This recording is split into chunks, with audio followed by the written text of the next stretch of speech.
Olá, marujas e marujos, aqui quem fala é o vosso capitão. Eu soube aí por boca miúda que estão falando a respeito de um texto bíblico que tem causado uma certa controvérsia entre aqueles que são os cabriocáricos.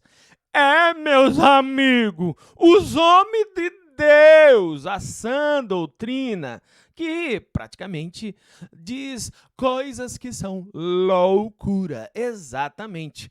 Porque eu já trago para vocês uma frase que eu mesmo cunhei, que quem não tem cultura fala loucura.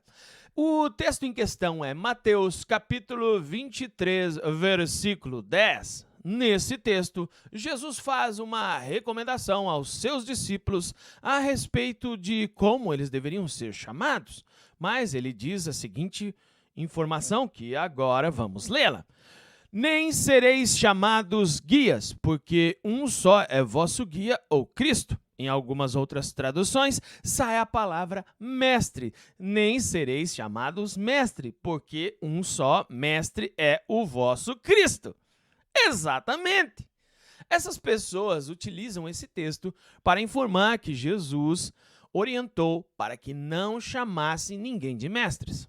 Bom, eu sou um professor e não sou mestre, eu sou apenas um professor. E algumas pessoas dizem que eu adoro ser chamado de professor. Olha só, eu não gosto, não. Até porque nem gosto que me deem títulos, me chamem de senhor, essas coisas. Não. Exatamente porque o que deve transparecer é o meu conhecimento, não o meu cargo. Mas, para chegar até o professorado, eu tive sim que passar por anos na faculdade e receber, então, o título por cumprir com o meu dever, sendo, então, um aluno aplicado. E assim, fui dado a mim a autoridade de ser chamado de professor de história. Diferentemente de homens e mulheres que têm o poder de Deus, que não passaram por nenhum crivo e nem tiveram os seus conhecimentos testados para ver se são de fato mestres, não é? Bom, mas todo aquele que ensina acaba sendo mestre. Voltando ao texto aqui, será que Jesus está dizendo de fato que não é para que nós tenhamos mestres? Porque ele é o único mestre verdadeiro?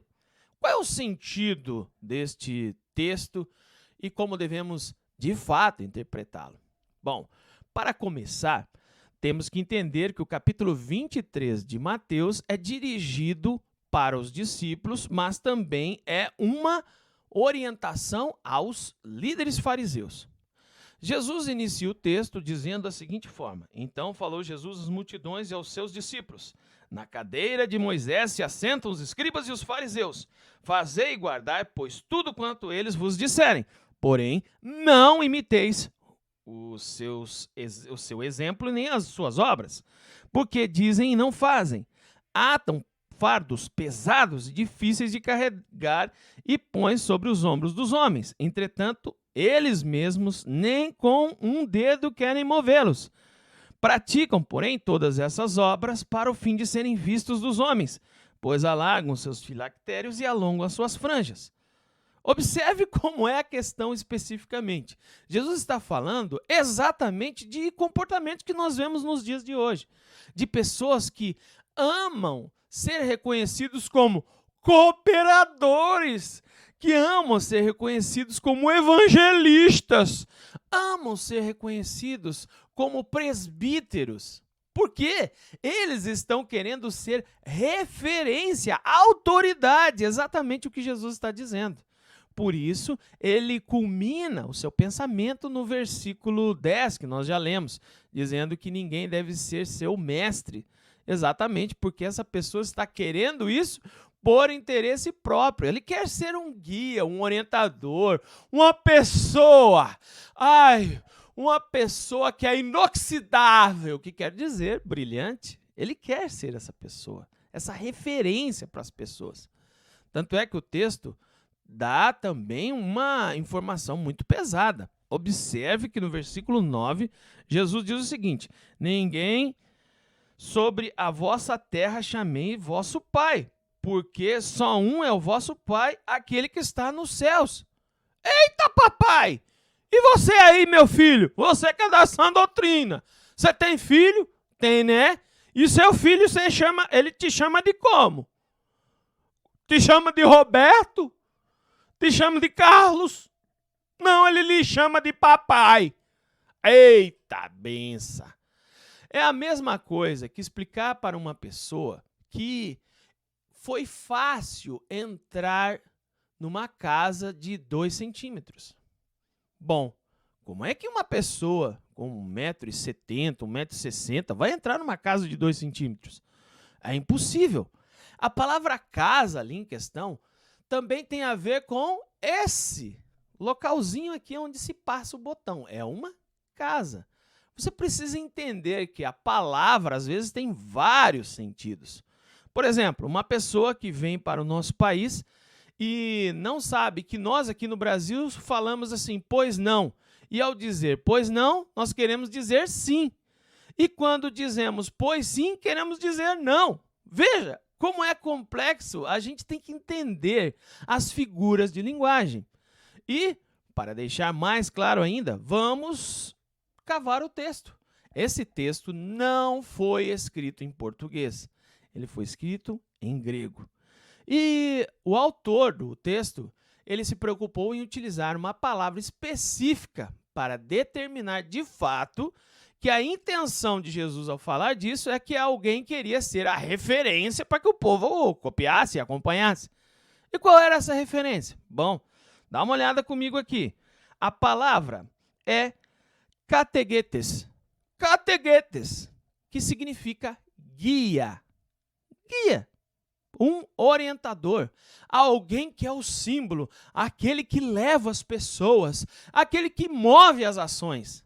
Por isso Jesus disse, conforme está até na minha tradução, que já está muito bem traduzida, que diz assim, não sereis chamados guias, porque um só é vosso guia, Cristo. De fato, ele é o único guia. E com relação à palavra pai, que está no versículo anterior, claramente é uma referência espiritual, tanto um caso quanto o outro. Que referência? O único Pai, que é o Criador, mantenedor, de onde originam todas as coisas, é Deus. E Jesus, que é o Messias, é o único caminho, verdade e vida. Tanto é que vai aparecer isso lá em João capítulo 14, o versículo 3, que diz, eu sou o caminho, a verdade e a vida. É o único caminho, por isso ele é o único guia. Ou, para outras traduções, o único mestre. Mas essa palavra que está sendo utilizada aqui não é a mesma utilizada lá em Efésios, capítulo 4, versículo 11. Exatamente, meus amigos. Em Efésios, capítulo 4, versículo 11, nós encontramos algo impressionível. Exato, vocês fiquem esperto, porque as pessoas vão falar, é uma confusão, ser crente é uma confusão. Não é uma confusão. A confusão é exatamente quando nós temos que lidar com pessoas que não têm a mínima cultura e querem se passar como especialistas nas coisas. Eles estufam o peito, falam assim, no poder. Olha só, em nome de papai, eu tenho o poder poderoso. Receba, meu irmão, esta palavra. Esta manhã recebi orientações de Deus.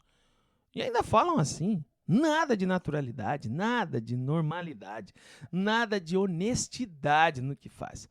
São, de fato, atores interpretando uma ação. São, de fato, pessoas criadoras de ideias que não têm nada a ver com as Escrituras. Bom, e assim, lemos o capítulo 4 de Efésios, versículo 11. Observe comigo. Lá, Paulo utiliza este termo. E ele mesmo concedeu uns para apóstolos, outros para profetas, outros para evangelistas e outros para pastores e mestres. Quem fez isso? O Espírito Santo. Ele que dotou essas pessoas dessas funções. Só que A palavra aqui, mestres, é a palavra didáskolos. Exatamente, didáskolos, que era utilizada no grego antigo para definir as pessoas que tinham passado por um processo de treinamento, habilidade, eram de fato professores, eram de fato mestres. Alguém que teve um processo de preparação para chegar nessa função. Exatamente. Diferente do que Jesus estava falando no texto anterior. E é por isso que eu sempre venho aqui e falo com vocês. Falo para vocês não caírem nessas conversas que não tem nada a ver com as Escrituras. Bom, e mais uma vez eu encerro aqui com vocês dizendo que aquele que não tem cultura, esse mesmo, aquele que não tem cultura, fala loucura.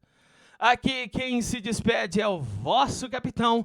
Chegou o momento de levantar âncora, içar velas e vento a toda, porque partimos.